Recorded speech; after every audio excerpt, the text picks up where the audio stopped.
Hello प्यारे बच्चों। तो आज मैं स्टार्ट करूंगी एनसीईआरटी रीडिंग और हम आज बेटा स्टार्ट करेंगे फ्रॉग के बारे में पढ़ना।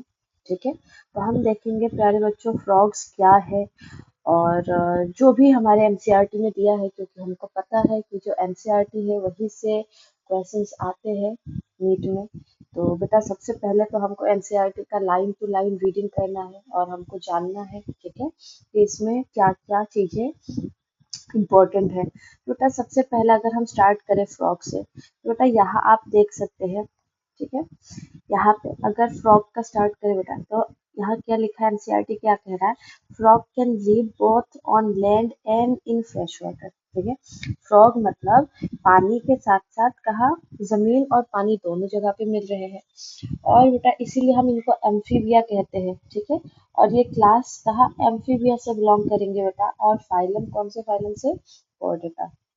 और जो सबसे कॉमन स्पीसीज बेटा फ्रॉग का है जो हमारे इंडिया में पाया जाता है वो कौन सा है, राना टिग्रीना। ठीक है, अब क्या कह रहा है NCERT, they do not have constant body temperature, that is their body temperature varies with the temperature of the environment. तो ये कह रहा है बेटा कि इनके पास एक कांस्टेंट बॉडी टेम्परेचर नहीं होता, और जैसा सराउंडिंग का टेम्परेचर है, अगर बाहर ठंडी तो वो भी उनका शरीर का टेम्परेचर भी कम हो जाएगा बेटा, अगर बाहर बहुत गर्म तो उनका शरीर का टेम्परेचर भी बहुत गर्म हो जाएगा। ठीक है, सच एन एनिमल्स, ठीक है, आर कॉल्ड कोल्ड ब्लडेड और पोइकिलोथर्म्स, और जिनका कांस्टेंट बॉडी टेम्परेचर नहीं रहता बेटा उनको हम कोल्ड ब्लडेड या फिर पोइकिलोथर्म्स कहते हैं। You might have also notice changes in the colour of the frogs while they are in grass and on dry land. बेटा आपने ये भी देखा होगा कि फ्रॉग जब ग्रास या फिर ड्राई लैंड में होते हैं तो उनका जो कलर है वो अलग होता है। ठीक है, they have the ability to change the color to hide them from their enemies। बेटा अब ये क्या है, एनसीईआरटी कह रहा है कि इनके पास बेटा एबिलिटी होता है कि ये अपने स्किन कलर को चेंज कर सकते हैं ताकि ये अपने आप को जो एनिमीज है उनसे हाइड हो सके। और इस चेंज इन कलर को बेटा कैमोफ्लाज भी कहते हैं। और इस सेम चीज को बेटा एक और नाम दिया आपके एनसीईआरटी ने, क्या कह रहा, इस protective colouration is called mimicry.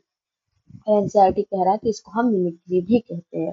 ठीक है, you may also know that frogs are not seen during peak summer and winter. अब बेटा ये भी कह रहा क्या कि आपने देखा होगा बेटा फ्रॉग्स जो है बहुत ज्यादा गर्मी और बहुत ज्यादा ठंडी में नहीं मिलते। ठीक है, ठीक है, during this period they take shelter in deep burrows and protect them from extreme heat and cold। तब बहुत ज्यादा गर्मी या बहुत ज्यादा ठंडी के समय पे ये क्या करते हैं, ऐसे गड्ढा मिट्टी के अंदर बेटा गड्ढा बना के और मिट्टी के अंदर छुप जाते हैं। ठीक है, ताकि क्योंकि इनका बॉडी टेम्परेचर कैसा है, इनका बॉडी टेम्परेचर कांस्टेंट नहीं है, अगर बाहर गर्म बेटा तो ये भी गर्म हो जाएंगे, अगर बाहर ठंडा तो ये भी ठंडा हो जाएंगे। इसलिए इन्होंने क्या किया, मिट्टी के अंदर बेटा ये छुप जाते हैं बहुत ही ज्यादा गर्मी और ठंडी के टाइम पे।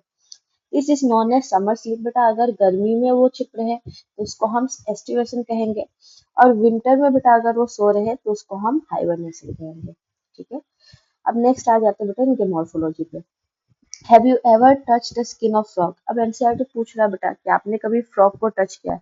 बहुत सारे बच्चे होंगे जिन्होंने टच किया होगा, प्रैक्टिकल में देखा होगा। ठीक है, बहुत सारे बच्चे हैं जिन्होंने नहीं टच करके देखा, बट बेटा हम एटलीस्ट विजुअलाइज कर सकते हैं कि फ्रॉग कैसे दिखते होंगे। तो एनसीईआरटी क्या कह रहा है बेटा, skin is smooth and slippery. ठीक है, एनसीईआरटी कह रहा है कि इनका जो स्किन है वो बहुत स्मूथ और स्लिपरी होता है। क्यों, due to presence of mucus, क्योंकि बेटा इनके पास म्यूकस है, इनके स्किन में बेटा म्यूकस होने की वजह से इनका स्किन बहुत स्मूथ और स्लिपरी है। The skin always maintained in a moist condition.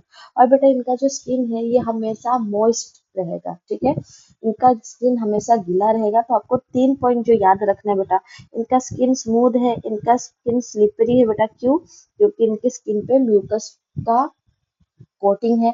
और बेटा स्किन हमेशा कैसा रहेगा, मॉइस्ट रहेगा। ठीक है, गीला रहेगा इनका स्किन हमेशा। ठीक है, the colour of dorsal side of body is generally olive green with dark irregular spots.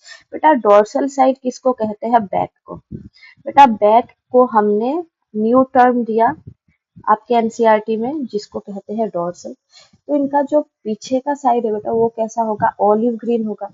और ऑलिव ग्रीन में देखो ये जो पैचेस दिख रहे हैं आपको, है ना, डार्क इरेगुलर पैचेस, ऐसे बेटा मार्क्स दिख जाएंगे आपको। इनके ऊपर स्पॉट्स दिख जाएंगे। ऑन द वेंट्रल साइड, बेटा अगर वेंट्रल साइड का, वेंट्रल साइड बेटा फ्रंट साइड को कहते हैं, ये आगे का, ठीक है। इस इस एरिया को बेटा फ्रंट साइड को बेटा क्या कहोगे आप, इस फ्रंट साइड को बेटा आप कहोगे वेंट्रल, ठीक है। आगे को हम वेंट्रल कहते हैं, पीछे को हम डोर्सल कहते हैं। तो क्या कह रहा है, वेंट्रल साइड कैसा है, पेल येलो है, ठीक है। यूनिफॉर्म है, कोई पैचेस नहीं मिलेंगे आपको इनके फ्रंट में। The frog never drinks water but absorb it through the skin. बेटा फ्रॉग याद रखेंगे पानी नहीं पीते हैं, ठीक है, लेकिन पानी का तो नीड उन्हें भी है। तो बेटा ये क्या करेंगे, जब ये वाटर में होंगे तो ये पानी को अपने स्किन के थ्रू एब्जॉर्ब कर लेते हैं, ठीक है। डिफ्यूजन के मदद से बेटा पानी अंदर एंटर कर जाएगा इनकी स्किन में। The body of frog is divisible into head. अब हमने इनके बॉडी को बेटा दो पार्ट में डिवाइड किया, हेड एंड ट्रंक। इनके पास हेड है बेटा और ट्रंक है, ठीक है। इनके पास नेक नहीं है और ना ही प्यारे बच्चों इनके पास टेल है। टेल और नेक एब्सेंट होगा, याद रखेंगे। Above the mouth a pair of nostrils are present. बेटा माउथ के जस्ट ऊपर यहाँ पे कहीं पे इनके नॉस्ट्रिल्स मिल जाएंगे, ठीक है। यही कह रहा, माउथ के ऊपर इनके नॉस्ट्रिल्स है। Eyes are bulged. बेटा अगर आप देखो तो इनका आईज देखो ऐसे उठा हुआ सा है, ठीक है। इनका आईज उठा हुआ है, अगर आईज उठा है तो बेटा इसको हम कहेंगे bulged eyes. And covered by nictitating membrane that protects them while in water. और बेटा एक आई के ऊपर ना एक लेयर होगा, ठीक है, जिसको हम कहते हैं निक्टिटेटिंग मेम्ब्रेन। देखो बच्चों, निक्टिटेटिंग मेम्ब्रेन का एक्चुअली काम क्या है, ये ना आइस को ढक देगा। जैसे कि जब फ्रॉग पानी के अंदर होगा तभी भी तो उसको, है ना, मतलब पानी के कांटेक्ट में आइस आएगा तो आइस को प्रोटेक्शन चाहिए बेटा उस समय पे, ठीक है। तो निक्टिटेटिंग मेम्ब्रेन जनरली क्या कहता है, आइस के ऊपर एक कवरिंग बना लेता है ताकि जब वो पानी में हो तो उनका आइस क्या रहे, सेफ रहे, ठीक है। अब क्या कह रहा है बेटा आगे NCERT, on either side of I a membranes tympanum receive sound signal. अब बेटा आइस के बगल में ही जस्ट यहाँ कहीं पे बेटा, ठीक है, आइस के प्यारे बच्चों बगल में ही क्या होगा, एक न्यू स्ट्रक्चर मिल जाएगा बेटा, ठीक है। आइस के जस्ट बगल में यहाँ कहीं समझ लो, यहाँ पे कहीं इनके आइस के बगल में ही होते हैं, ठीक है। इनको हम कहते हैं बेटा टिम्पेनम, ठीक है। इसको हमने कह दिया, आपका एनसीईआरटी ने कहा क्या, इसको कहा टिम्पेनम। ये टिम्पेनम मेम्ब्रेन है और इससे इन्होंने क्या किया, साउंड सिग्नल को रिसीव करते हैं और इनके ईयर के जैसे एक्ट करेगा। देखो हमारे पास भी ईयर है, ठीक है, ईयर ड्रम और इंटरनल ईयर। तो इनका जो इंटरनल, जो ईयर ड्रम वाला एरिया से लेके इंटरनल ईयर्स तक जो एरिया है बेटा ये होगा, बट इनके पास पिन्ना नहीं है बस, ठीक है, जो हमारे पास है। The forelimb and hind limb helps in swimming. अब बेटा इनका जो फोरलिम है, हाथ और पैर के मदद से ये क्या क्या कर सकते हैं, स्विमिंग कर सकते हैं, वॉकिंग कर सकते हैं, लीपिंग कर सकते हैं और बरोइंग। देखो बेटा स्विमिंग ज्यादातर ये हाइंड लिम के मदद से करेंगे, ठीक है। वॉकिंग तो चारों पैर, हाथ पैर यूज करेंगे बेटा। लीपिंग का मतलब जंप करना, ठीक है। उछलने का भी काम करेंगे बेटा, ज्यादातर ये अपने पैरों का ही यूज करते हैं। और बरोइंग मतलब मिट्टी के अंदर गड्ढा बनाना, ठीक है। तो इन सारी चीजों के लिए यूज करते हैं अपने हाथ और पैर को। The hind limb and in 5 digit. बेटा इनकी उंगलियों को हमने 5 डिजिट कहा, ठीक है। तो आपका एनसीईआरटी क्या कह रहा है कि जो इनके पैर है उसमें 5 उंगलियां हैं और वो कैसे है बेटा, they are large and muscular then four limb that ends in 4 digit. तो ये कह रहा है इनका जो पैर है वो ज्यादा मस्कुलर है, ज्यादा बड़ा है और उसके पास 5 उंगलियां हैं। और जो फोर लिम है बेटा वो छोटा है और उसके पास सिर्फ और सिर्फ 4 उंगलियां हैं। Feet have webbed digit that helps in swimming. अब इनका जो पैर है बेटा, पैर के बीच में आपको ऐसा कुछ वेबिंग मिल जाएगा, ठीक है। उसी के वजह से वो क्या कर पा रहे, स्विमिंग कर पा रहे, ठीक है। अब आगे क्या कह रहा है बेटा कि फ्रॉग्स जो होते हैं वो एग्जिबिट करते हैं सेक्सुअल डायमॉर्फिज्म। मतलब क्या बेटा, इनके सेक्स को आप देख के पहचान सकते हो कि मेल कौन है और फीमेल कौन है। मेल को कैसे पहचानेंगे बेटा, male frog can be distinguish by presence of sound producing vocal set, ठीक है।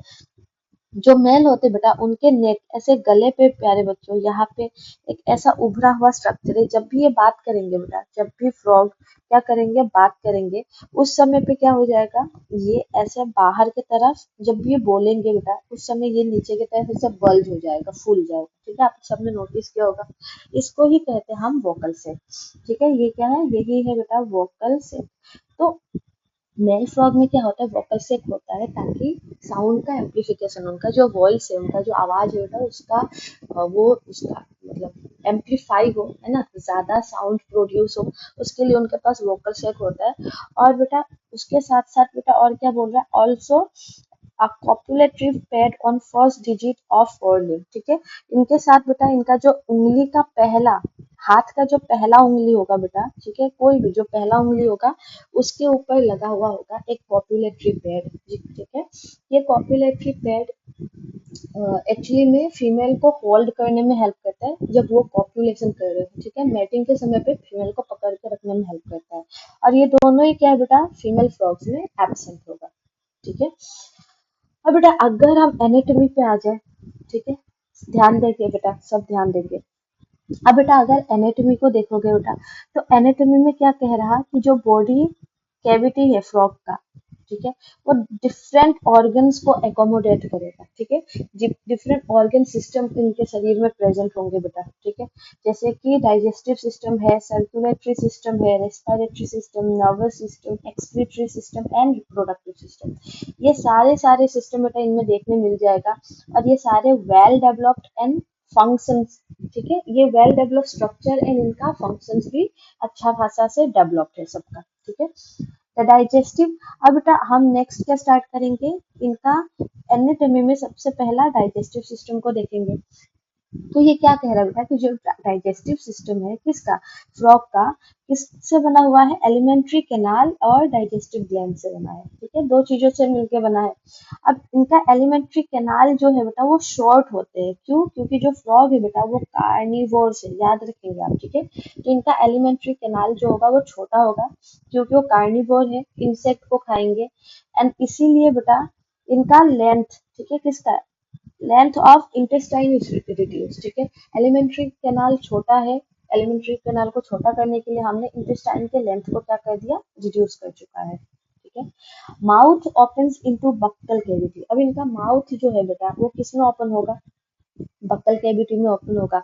और बक्कल कैविटी फिर आगे जाके कहाँ ओपन होगा, बक्कल कैविटी बेटा इसोफेगस में ओपन होगा थ्रू फेरिंग्स, ठीक है। तो अगर हम इनका माउथ माउथ देखें, ठीक है, यहाँ पे बेटा कहीं पे, यहाँ पे फॉर एग्जांपल अगर माउथ है तो ये बक्कल कैविटी देन फेरिंग्स, ठीक है, ऐसा बक्कल कैविटी, ठीक है प्यारे बच्चों। और फिर बक्कल कैविटी ओपन होगा किसमें, फेरिंग्स में। और बेटा फेरिंग्स किस में ओपन होगा, ईसोफेगस में, ठीक है। और ईसोफेगस देखो कहाँ लीड करके जा रहा, ईसोफेगस लीड करके जा रहा किसमें, स्टमक में। स्टमक से बेटा इंटेस्टाइन, इंटेस्टाइन का इसमें दो पार्ट है बेटा, एक है डिओडिनम और दूसरा है बेटा इलियम, ठीक है। ये दोनों किसका है, ये दोनों स्मॉल इंटेस्टाइन के पार्ट है, ठीक है। तो अब क्या कह रहा है यहाँ पे, ईसोफेगस जो है बेटा वो शॉर्ट ट्यूब है। यहाँ पे जो ईसोफेगस दिखाया गया है बेटा ये कैसा है, शॉर्ट होगा, ठीक है। शॉर्ट होने का रीजन बेटा क्योंकि उनके पास नेक नहीं है, ठीक है। That opens into stomach which in turn continues as the intestine, rectum and finally open outside by the cloaca। अब बेटा इसोफेगस कहाँ ओपन हुआ, स्टमक में, स्टमक से बेटा इंटेस्टाइन, ये स्मॉल इंटेस्टाइन के दो पार्ट, एंड फिर रेक्टम बेटा एक्चुअली लार्ज इंटेस्टाइन का पार्ट है, ठीक है। और रेक्टम फिर इवेंचुअली ओपन हो जाएगा किसमें, क्लोएका में, ठीक है। यहाँ पे एक स्ट्रक्चर है बेटा, इसको हमने कह दिया क्लोएका। अब नेक्स्ट क्या कह रहा है बेटा, आपका एनसीईआरटी कह रहा है कि लीवर सिक्रीट करता है bile that is stored in gall bladder, ठीक है। लीवर बेटा बाइल बनाएगा जो गॉल ब्लैडर में स्टोर होगा। और पेनक्रियास सिक्रीट करेगा बेटा digestive gland produces pancreatic juice containing digestive enzymes, ठीक है। अब पेनक्रियास क्या रिलीज कर रहा है बेटा, वो एक डाइजेस्टिव ग्लैंड है और पैनक्रियाटिक जूस जिसमें बहुत सारा डाइजेस्टिव एंजाइम होगा। जो फूड है बेटा, फूड इज कैप्चर्ड, ठीक है, food is captured by the bilobed tongue, ठीक है। जो इनका टंग है बेटा वो कैसा होता है, ऐसे बाइलोब्ड होते हैं इनके टंग, ठीक है, और स्टिकी होते हैं बेटा। तो इनका फूड जो है, इनके जो टंग है बेटा उनमें क्या हो जाएंगे, चिपक जाएंगे, ठीक है। और बाइलोब्ड है, ऐसे दो लोब में है, ठीक है। डाइजेशन ऑफ फूड कहाँ होगा बेटा, takes place by the action of HCl and gastric juice secreted from the wall of stomach। अब सबसे पहला जो फूड का डाइजेशन है वो स्टार्ट हो जाएगा कहाँ पे, वो स्टमक में ही स्टार्ट हो जाता है और वहां पे किसके हेल्प से होगा, HCl और गैस्ट्रिक जूस, ठीक है, जो स्टमक के वाल से सिक्रेट होंगे। अब ये जो डाइजेशन है ये कंप्लीट नहीं होगा बेटा, पार्शियल डाइजेशन होगा, थोड़ा बहुत ही डाइजेशन होता है और उस डाइजेस्टेड फूड को बेटा हम कहते हैं काइम, ठीक है। Partially digested food called chyme is passed from stomach to the first part of small intestine, the duodenum. अब जो पार्शियली डाइजेस्ट किया बेटा हमने HCl और गैस्ट्रिक जूस की मदद से स्टमक में, वो एंटर करेगा डिओडिनम में। The duodenum receive bile from gallbladder and pancreatic juice from pancreas through common bile duct। अब जो duodenum है उसने किसको रिसीव किया, उसने बाइल रिसीव किया बेटा गॉल ब्लैडर से, ठीक है, और पेनक्रिएटिक जूस किससे रिसीव किया, पेनक्रियास। किसके है, कौन सा ट्यूब के मदद से, एक डक्ट, एक कॉमन डक्ट होगा बेटा जो दोनों को कैरी करेगा, जिसको हम कहते हैं कॉमन बाइल डक्ट। बाइल का काम क्या है बेटा, bile emulsifies fat and pancreatic juice digest carbohydrate and protein. अब बाइल का काम क्या है, फैट को तोड़ना, ठीक है, फैट के छोटे छोटे ग्लोब्यूल्स बनाना बेटा, फैट को छोटे फॉर्म्स में कन्वर्ट करेगा, जिसको हम इमल्सिफिकेशन ऑफ फैट कहते हैं। और पेनक्रिएटिक जूस का काम क्या है बेटा, कार्बोहाइड्रेट और प्रोटीन को डाइजेस्ट करना, ठीक है। फाइनल डाइजेशन, ये जो कंप्लीट डाइजेशन है बेटा वो कहाँ होगा, इंटेस्टाइन में ही होगा, स्मॉल इंटेस्टाइन में ही हो रहा, ठीक है। Digested food is absorb by numerous finger like fold in inner wall of intestine called villi and microvilli. अब जो फूड डाइजेस्ट हो चुका बेटा, वहां से जो न्यूट्रिएंट्स है वो हमारे, जैसे हमारे पास भी इंटेस्टाइन है, ठीक है, हमारे इंटेस्टाइन में भी विलाईज होते हैं, आपको पता है, ब्रश बॉर्डर कल्मिनर एपिथेलियम से बना हुआ है। तो बेटा इनके अंदर भी क्या होगा, इनके अंदर भी विलाई और माइक्रोविलाई प्रेजेंट होते हैं, जस्ट लाइक अस, ठीक है, ताकि फूड को एब्जॉर्ब कर सके। अब जो अनडाइजेस्टेड सॉलिड वेस्ट है बेटा moves into rectum and passes out through cloaca. जो अनडाइजेस्टेड फूड है वो क्या हो जाएगा, वो रेक्टम में जाएगा और रेक्टम से फिर इवेंचुअली क्लोएका से होते हुए वो बाहर निकल जाएगा, ठीक है। अब नेक्स्ट देख लो बेटा कि फ्रॉग का रेस्पिरेशन कैसा होता है। नेक्स्ट पहला हमने किसको पढ़ा बेटा, अगर आप ध्यान देंगे तो इनका हमने डाइजेशन पढ़ा, डाइजेस्टिव सिस्टम पढ़ा। नेक्स्ट बेटा हम देखेंगे इनका रेस्पिरेटरी सिस्टम। तो एनसीईआरटी क्या कह रहा बेटा, एनसीईआरटी कह रहा कि frog respire on land and in water by two different methods, ठीक है। किस किस मेथड से कर रहा, in water skin act as aquatic respiratory organ, ठीक है।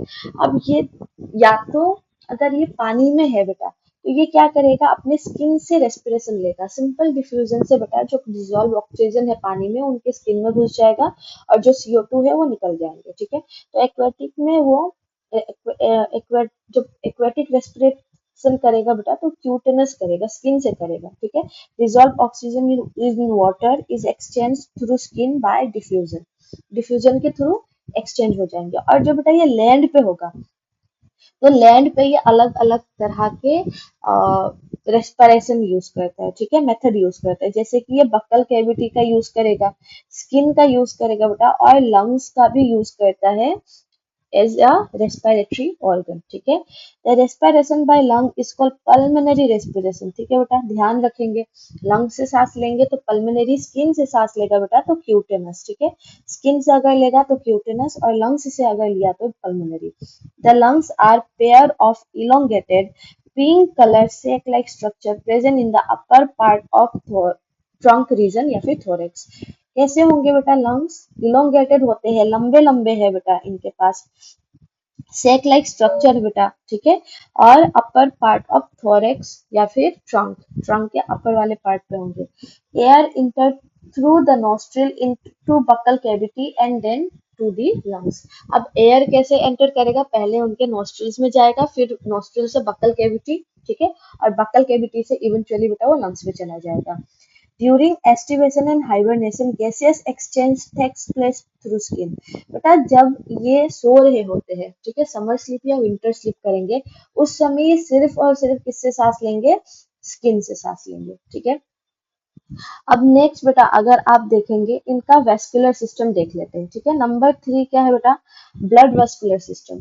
तो फ्रॉग जो होते हैं बेटा इनका जो वेस्कुलर सिस्टम है वो बहुत ही अच्छे से डेवलप्ड है और क्लोज्ड है। क्लोज मतलब बेटा इनका जो ब्लड वेसल है वो कैपिलरीज उनमें प्रेजेंट होगा, ठीक है।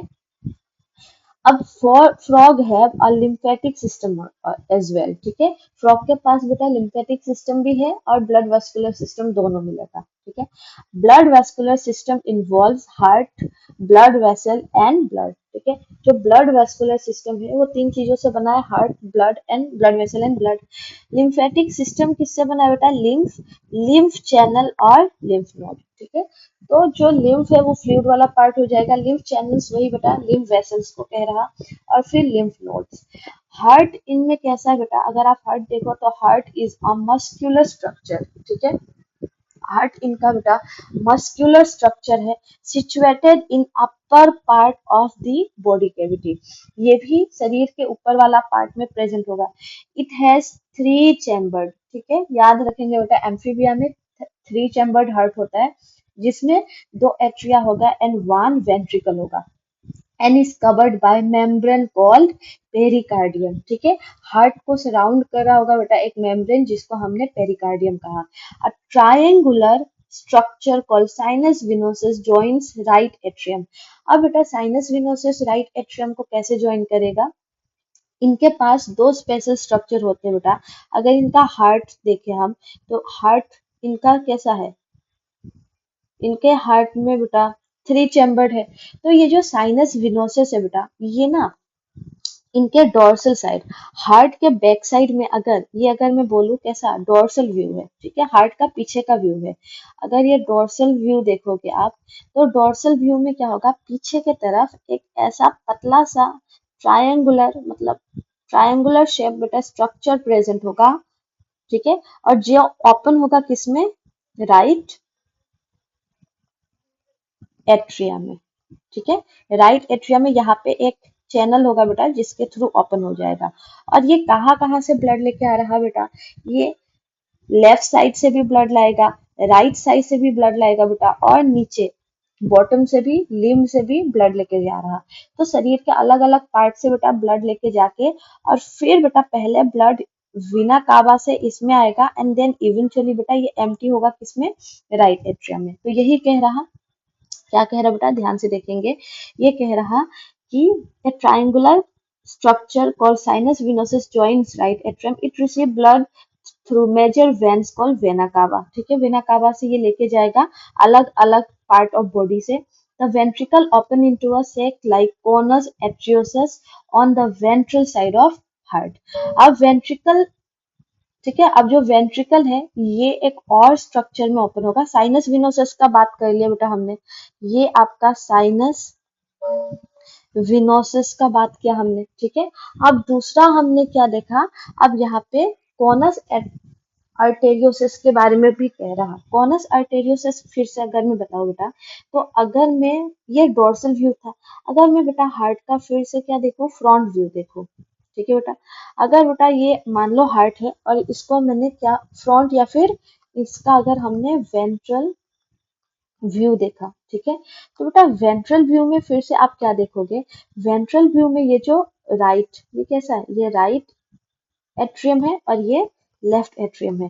तो वेंट्रल व्यू में बेटा एक और सा स्ट्रक्चर है ऐसा कुछ, ठीक है, जो ऐसे ब्रांचेस में बेटा ऐसे डिवाइड होएगा।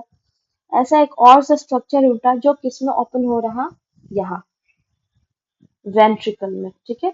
ये वेंट्रिकल इसमें ओपन होगा और यहाँ से ये ब्लड लेके जाएगा, और ये राइट वेंट्रिकल के राइट साइड में होगा, ठीक है।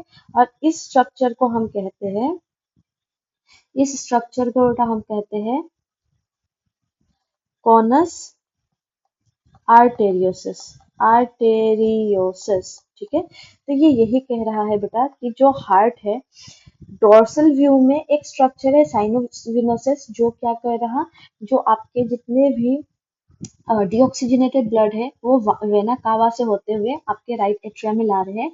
और जो वेंट्रल साइड है, ठीक है, जो वेंट्रिकल है वो एक सेक लाइक कॉनस आर्टेरियोसिस में ओपन होगा on the ventral side of the heart, ठीक है, हार्ट का वेंट्रल साइड में बेटा ओपन होगा। The blood from heart is carried to all part of body by arteries, ठीक है। अब यहाँ से बेटा ये ब्रांचेस में डिवाइड हो जाएंगे, जिसको आप एओर्टिक, एओर्टिक ट्रंक कहते हैं बेटा, ठीक है। एओर्टिक ट्रंक या ब्रांचेस कहो बेटा, और फिर ये आगे जाके इसमें कन्वर्ट हो जाएंगे, छोटे छोटे आर्टरीज में कन्वर्ट हो जाएंगे, जो अलग अलग डिफरेंट बॉडी पार्ट्स में क्या लेके जाएगा, ब्लड को लेके जाएगा। ठीक है। The veins collect blood from different part of body into heart and form venous system। ठीक है। अब वेन्स क्या कर रहा है बेटा, अलग अलग शरीर के पार्ट से ब्लड को कनेक्ट करके लेके जा रहा, ठीक है, और वो बनाता है वीनस सिस्टम को। Special venous connection between liver and intestine are, as well as kidney and lower part of body are present in frog।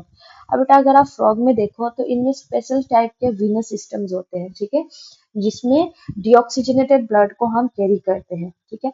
The former is called hepatic portal system. याद रखेंगे बेटा, फ्रॉग के पास special type of system है hepatic portal system, और एक होता है बेटा इनमें रीनल पोर्टल सिस्टम। ठीक है। अब हेपेटिक पोर्टल सिस्टम और रीनल पोर्टल सिस्टम में क्या होगा बेटा, जितने भी डीऑक्सीजनेटेड ब्लड है बेटा जो इंटेस्टाइन में है, इंटेस्टाइन से कहाँ जाएंगे, पहले वो लिवर में जाएंगे एंड देन लिवर से फिर वो जाते हैं बेटा कहाँ, हार्ट में। ठीक है। तो जो वीनस सिस्टम बनेगा, जो आपके इंटेस्टाइन से जो ब्लड वेसल्स है, जो वेन्स है, पहले वो इंटेस्टाइन से निकल के आपके लीवर में जाएंगे, उनको हम कहते हैं बेटा हेपेटिक पोर्टल सिस्टम।